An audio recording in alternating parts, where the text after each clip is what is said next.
جا ئینسان ئەگەر بێ ئاسوودە بێ پێویستە کا دڵی پاک بێ.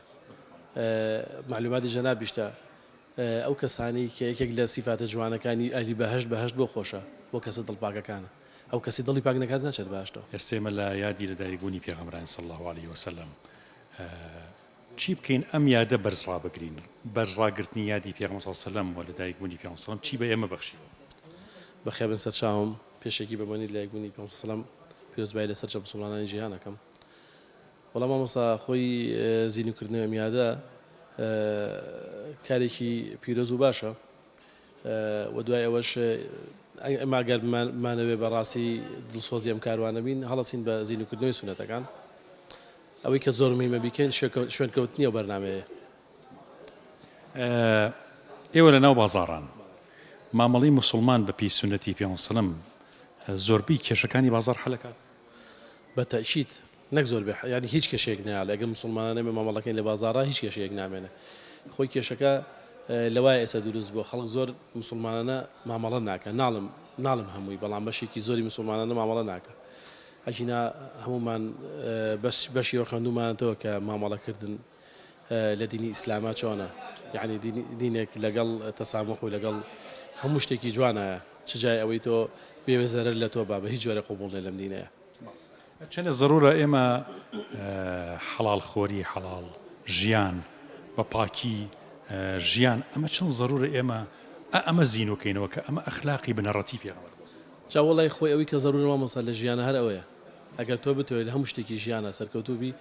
پێویستە کە حەڵال خۆر بی کە حەڵال خۆر نەبی هەموو شتەکان ناشرین نەبێت. کاک ڕزگار زیاتر ئەو سونەتانی کە زۆر دووبارە بێتەوە لە ژیان تا چه سونەتێک ئەوەی کە خۆم پێهستم وەڵا الحەمدوللا نوێژی سونەتەکانی پێش نوێژ الحەمدوللا زۆربەی کات هەکەم وەکو بڵێم ڕۆژی سونەت ئەگرم زۆر بەکەمی بەڵامی تر دووشەمان پێشەمان نا بەڵام سونەتەکانی کە وەکو بڵێن عارفەوانە الحەمدوللا بەوانە هەستاوم و ئەیکەم زیاتر بینی لەگەڵ سڵاواتە چۆن الحەمدوللا باشم سپاس بۆ خۆکی کە سونەتێک جێبەجێیەکی کارزگار ئاسوودەیی بۆ دروستەوە تایبەتی لە سڵاواتە زۆرەوە خەڵک تاقی کردوێتەوە کە کێشەیەکی هەبێ سڵاوات زۆرەیە خۆی گەورەی کێشەکەی بۆ حەلەکات. وڵای تر مامۆستا خۆی ترەوە ئەلا بذیکری الله تطمئن القلوب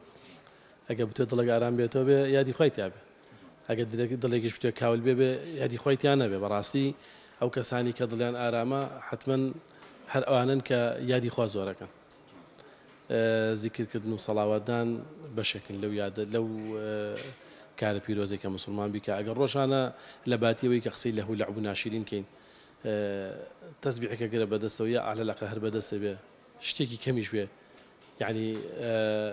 بەس بەردەوام بی شتێکی کەمیش بێ بیکە قەیچێکە مهمێت تۆ بەردەوامی لەسەر و کارە خێرە. کاک ڕزگار لە ژیاننامەی پێغەمبەر صلی الله عليه وسلم ینی بەسەرهات و لە قەتاتی زۆر جوان و هەموو ژیانی پێغەمبەر صلی الله عليه وسلم قودوەیە بۆ ئێمە. سە بۆ نمونە لە دراوسێتیە ئێمە چەند پێویستە کە دراوسێ لەگەڵ دراوسێ باش بێت. پێغەمبەر صلی الله عليه وسلم دراوسێ جوولەکەی هەبووە دراوسێ هەبووە ینی مشرک بووە بەڵام مامەڵەی زۆر جوان بۆ لەگەڵیانە سەردانی کردوون. چەند ئەم تەسامح و لێبوردەیی و پێکەوە بوونە چەند ضرورە بۆ ئێمە. جا وەڵام مامۆستا خۆی مەگەر باسیەوە بکەین حتا ئەو کەسانی کە غێرەدینن کەسێک گوغاندی ئەڵێ ئەم دینە کە زیای کردو بەهۆی شێر و زۆریۆ نەبوو بەهۆی ڕۆژی جوانی محەممەدەوە صلی الله عليه وسلم. خۆی ئەو شتی کە دایک عایشەمان فەرمێ کانە خولوقهم قورئان سەبارەت بە ڕەوشی پێغەمبەر صلی الله عليه وسلم ڕەوشی جوانی پێغەمبەر صلی الله عليه وسلم ئەگەر کاردانەوەی لە ژیانی ڕۆژانی تو هەبێ هەموو ژیانە جوانەکە ژیانی نەک هەر ئەگەر یعنی هەر هیچ شتێک نییە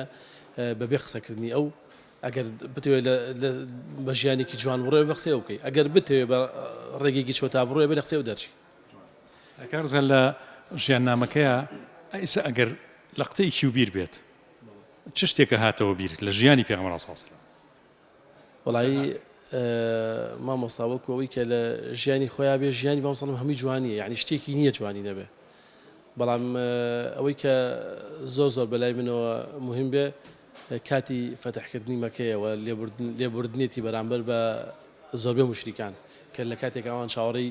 چاوەڕێیەکەن تۆڵان لێ بکاتەوە. بەڵام ئەوە فەرمی هەرکەس لە ماڵی ئەبوو سوفیان نابێ پارێزراوە هەرکەس لە مزگەوتا بێ پارێزراوە تەسامحکەی ترخۆ ئەو وما ئەرسەلناکە ئیلا ڕەحمەتەن للعالەمین هەموو شتێکی گرتوێتەوە. کار ڕزاشتێکی زۆر جوانە فەرمووی ینی ئەم لێبوردنە چەند ئەخلاقێکی جوانە ئێمەتیامانە بێ سبوو نمونە پیاو لەگەڵ خێزانێ خێزان لەگەڵ پیاوەکەیە لەگەڵ دراوسێ لەگەڵ خزمە جاری وای لەسەر وەرەسە کەسێ لەگەڵ کەسێکی ترا قسەی نییە